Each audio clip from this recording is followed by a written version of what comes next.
রাজার ঘরে ছোট রানী এলো পদ্মাবতী, রানী পদ্মাবতী। রাজার আরো 6টি রানীর ছিল না সন্তান, পদ্মাবতীর কোলালোতে মিলল সমাধান।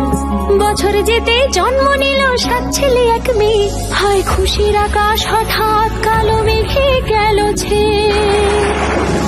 হিংসেতে যায় জ্বলে পুড়ে বাকি 6টি রানী, যুক্তি করে ঘটায় ওরা 7 কুমারের হানি।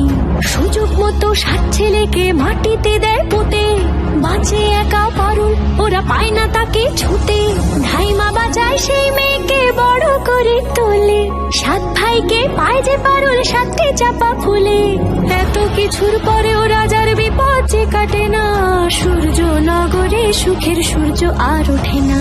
হিংসা বিবাদ বিচ্ছেদ আর প্রেমের কাহিনীতে পারুল বোন কি পারবে 7 ভাই চম্পাকে জাগাতে।